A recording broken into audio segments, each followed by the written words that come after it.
On an old map of the American Midwest, there's a small dot named Cherryvale, a poor town nestled in the plains of Kansas in the late 19th century. It once had a simple wooden inn standing alone in the vast fields. Though modest and unfinished, it remained etched in the memory of the locals, because that place was both a resting stop and an inn for passing travelers. But very few ever returned.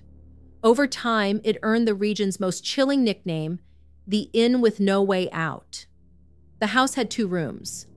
One was for living, the other for receiving guests, separated by a rough curtain. Around the 1870s, it was said that when someone sat in the chair with their back to the curtain, they never left the way they came in. The inn was run by a young woman. She called herself a spiritual professor, claiming she could speak to the dead.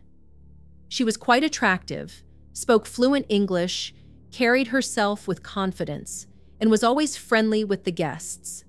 Her gaze was described as soft as silk and strange enough to disarm you. Her name was Kate Bender, and behind her was a whole family of killers. I didn't learn about this case through a police file, but from an old diary written by a local resident. It mentioned travelers disappearing, strange séances, and a strange odor that often lingered around the backyard. The rumors surrounding that inn remained local lore until the name Bender made national headlines across America. And what surfaced was horrifying. For 2 years, people had been quietly disappearing from the community. Any one of them could vanish after crossing paths with the Benders. Death came disguised as a warm voice, a home-cooked meal, and the promise of just one night. When investigators finally arrived, Kate simply smiled and said, "If you want to know where the dead have passed through, I can ask them for you." And insert in the mid-1800s, Kansas was a lawless land, often referred to as Bleeding Kansas, due to the brutal conflicts between pro-slavery and anti-slavery factions. Although it officially became a state in 1861, it remained poorly governed, with corrupt sheriffs and judges overseeing the territory. Residents of Kansas lived by one rule: do as you please.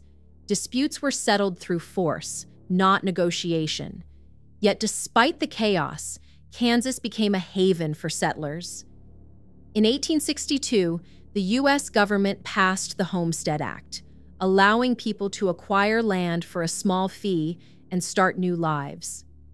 Refugees poured in, claiming cheap land, some of it simply taken and made their own. Among them was the Bender family. Seeing an opportunity for a new beginning, they moved to Kansas. The family consisted of 4 people: Pa Bender, Ma Bender, their son John, and Kate, a young woman in her mid-20s.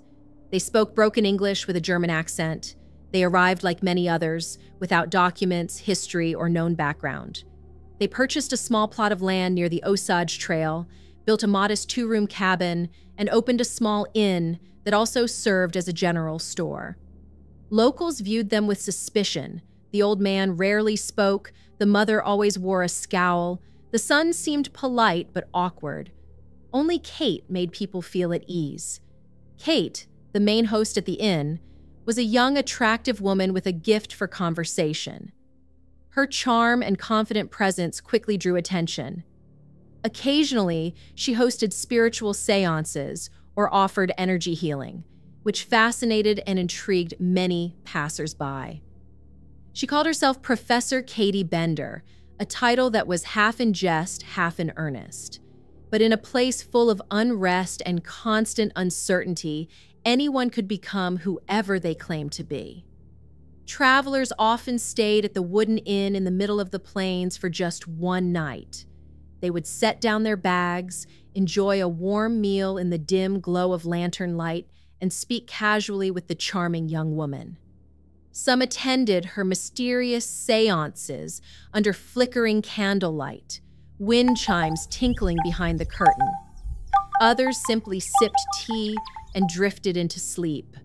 One way or another, those who encountered Kate sensed something magnetic, like their sense of caution quietly faded away.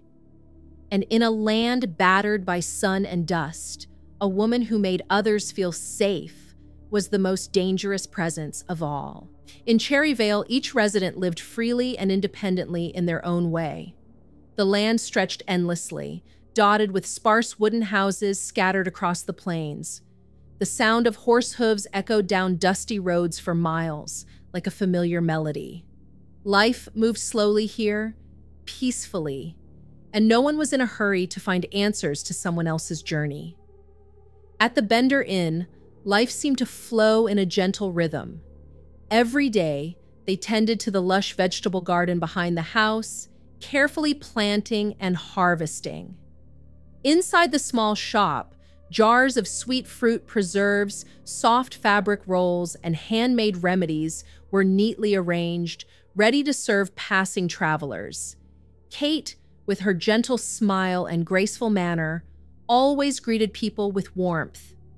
Many travelers, especially lone men, spoke of Kate with a fondness that was hard to put into words. They said her voice was as soft as a lullaby, gently soothing the mind. She always spoke with kindness, asked thoughtful questions, and truly listened, something rare in this dusty, barren land. But little details inside that house slowly revealed something strange. Soft sounds whispered behind the curtain, like a breath out of place in the still of night. A lantern in the corner flickered long after guests had fallen asleep. A faint scratch on the floor would appear, only to be covered again by wind and dust. And now and then, a sudden chill would pass down someone's spine, gone as quickly as it came, lost in Kate's familiar warmth. Some travelers felt a brief unease as they sat with their backs to the thin curtain inside the inn, but a cup of warm tea and Kate's enchanting talk about fate quickly calmed their nerves. She didn't need to threaten or rush. Her calm presence slowly dissolved any sense of danger. In those days, across a rough land where people were just fleeting shadows, danger crept in through trust, not through blades or gunfire. Their outward kindness was enough to serve as identification. A well-spoken, educated woman would always be trusted more than anyone else. And so, Kate Bender had no need to hide or act under the cover of darkness. Beneath the dim flicker of oil lamps and the faint chime of wind bells, she erased every doubt from her guests' minds. She didn't manipulate, she simply guided them to that perfect blind spot where trust turns into silence, and from which she could act without resistance. In 1872, the population of Cherryvale saw a slight increase as the Osage Trail became a major route for those heading west. Many travelers stopped at the Bender Inn due to its low cost and convenient location, and then the problems began to surface. A farmer living 3 miles away said he had once given a young merchant a ride, dropping him off at that very house. But the man never returned to pick up his luggage. When the farmer went back to check, Kate simply smiled and said the man had changed his mind and headed south. A middle-aged woman named Ruth Watkins, who lived on the eastern side of town, stated that her husband had once attended a séance at the Bender home and returned with a blank look on his face. He simply said, "That girl knows more than she should." A month later, he failed to return from a trip to buy supplies. These stories were just vague fragments, whispers shared over fence posts, or passed between neighbors over drinks. But the disappearance of Dr. William York changed everything. York was a doctor, an educated man, and more importantly, he was the brother of Senator Alexander York, a wealthy lawyer and political figure. When he vanished on his way back from Fort Scott, the family launched a search. Inquiries were made along his route, and every path led to one place, the wooden house of the Bender family. On April 4th, 1873, a small investigative party knocked on the inn's door. John Bender answered, awkward impatient. Kate came out shortly after, offering tea and suggesting she could use her spiritual powers to contact the spirit of William York. "If you want to know where he is," she said, "I can ask his spirit for you."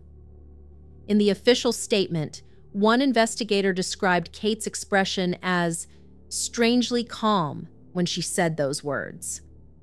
She looked straight ahead, confident, as if fully convinced that people would take her story at face value. Alexander quickly ruled them out as suspects and left the Bender home that very evening. But something had shifted. One member of the party wrote in a personal letter to his wife, "There's something not right in that house because everything is too perfect." In mid-April 1873, Billy Toll, a neighbor living near the Bender home, was riding past the property when he noticed something strange. The door of the inn was ajar, the lights were out, and the stove was cold. In fact, no one in the area had noticed the Bender family's disappearance for nearly a month, until Billy realized their livestock were starving. Feeling sorry for the animals, he brought over some food. But as he stepped inside the house, a heavy, unfamiliar odor clung to his throat and nearly made him gag. Behind the kitchen, he discovered two large metal objects hidden under a pile of firewood, each bearing strange, unexplained marks. Suspecting these might be linked to something darker, Billy alerted the entire village and notified Alexander to begin a search of the property. News spread quickly. Locals gathered and began to search the house. They opened every trunk, every drawer, and then they noticed the large rug in the center of the main room, where guests would usually sit for dinner. When they rolled it up, one of the wooden floorboards underneath was loose. Beneath it was a dark, narrow cellar. As soon as they opened the trapdoor, a suffocating stench rose up, along with disturbing traces leading downward. Without delay, the townspeople began digging around the Bender property. The result shocked everyone. They uncovered 8 victims buried beneath the apple trees behind the house, 7 of them men. The body of Dr. William was among them, with severe trauma to the upper region. And there were more, at least 10 victims in total. The local sheriff later wrote in his report, "All showed signs of being struck from behind and moved to a burial site. Each was placed in a trench that appeared to have been pre-dug and carefully arranged." A diagram of the house revealed a chair positioned directly over the trap door. When a guest sat down for a meal, the killer needed only to strike from behind and open the floor, letting the body drop straight into the cellar below. Each act was swift, silent, and meticulously planned. A single precise blow behind a curtain, and in just seconds, all traces were concealed, leaving behind a room disturbingly clean. As the news of the killing spread across the plains, the governor of Kansas announced a $2,000 reward for information about the Bender family. But many considered the sum too small and the chase too late. They'd already had a month to escape. The once quiet, dusty town suddenly became the center of national attention. Newspapers began referring to the Bender property as the house with no way back, and Kate Bender, the woman who had once poured tea and spoke of fate, became the face of pure horror. The Bender family vanished as if they had never existed. They left behind an empty house and disappeared without a trace. Locals began to whisper, glancing toward the old inn and asking each other, how many travelers once sat in that chair and never came back? Shortly after the Bender cellar was discovered, a nationwide warrant was issued. But America at the time wasn't prepared for a manhunt of this kind. There was one key detail. Julia, a young woman, was one of the few known witnesses who had entered and safely left the Bender home. Based on her description, police created a profile of the suspects, but the search proved difficult. Each state's police force operated independently. News traveled mostly through printed papers, handwritten letters, or word of mouth along the stagecoach lines. Armed militias were formed to scour the Southwest. Locals, enraged by what had happened, joined in large numbers. Some groups followed the Osage Trail. Others trekked the stage stops as far as Arkansas and Oklahoma. They questioned many German-speaking residents in the area, searched train cars, even entered migrant camps, but none of it led anywhere. Nearly a month after the house had been abandoned, someone reported seeing an older couple traveling with a young brown-haired girl in Independence, Missouri. The description matched the Benders, but by the time local authorities received the tip, the group had already left the station 3 days earlier. Other reports were more confusing. Some said John and Kate were seen walking along the Mississippi River. One record claimed that Ma Bender was arrested in Texas, but later released due to lack of evidence. Years later, someone swore they had seen Kate working as a nurse in Illinois under the name Eliza Griffith. The sheriff in St. Louis once wrote in an internal report, "We cannot confirm the suspects with certainty. There are no fingerprint records, no national ID. Anyone can lie, and if they're careful enough, they disappear into the flood of anonymous migrants moving every day." At that time, nearly all investigations relied on memory. There was no way to confirm identity beyond witness testimony. It turned the warrant into something more like a ghost chase, sometimes clear, sometimes vague, but always just out of reach. In 1884, a woman named Almira Monroe was arrested in Michigan, suspected to be Ma Bender. A public hearing took place. She was questioned openly, but after several days, the hearing ended with no definitive conclusion, and the case quietly faded away. From that moment until the mid-20th century, more than 10 people were suspected of being members of the Bender family, but none were ever formally charged. For 50 years, Bender warrants were kept in file cabinets across multiple states, standing as a symbol of legal failure. The name Bender gradually became legend, told in Western marketplaces like a cautionary tale about killers who leave no trace. To this day, the Benders remain ghostly figures drifting through stories told by locals. They were never captured or brought to justice, despite the ruthless acts they were believed to have committed. Their fate has always been an open question. But the infamous legacy of the Bender family has inspired countless horror and crime stories across America. Most efforts focused on hunting down the entire Bender family, but many overlooked the role of Kate Bender. Some believe she was the true mastermind behind it all. Kate shattered every 19th century stereotype about female killers. With a calmness that chilled those around her, she seemed like a real spiritualist, someone who deeply understood human belief and fear. With her sweet voice and mesmerizing gaze, she subtly led people along, drawing them willingly into her web. She used exactly what society taught women to possess: a gentle voice, kind gestures, and an appearance of harmless goodness. Then, she turned all of it into weapons. In a rapidly expanding America, where trust was given to anyone bold enough to claim they were decent, Kate stood as a painful lesson of how a woman could take lives using only the trust that society handed her. She would walk outside like a hostess seeing her guests off, but when she turned back into the inn, she stepped into a scene that had already been set in silence. The traces she left behind served as a quiet indictment of how society taught people to believe in soft appearances instead of learning to question what lies behind a smiling pair of eyes. In the end, the silence wasn't just from the Benders' disappearance.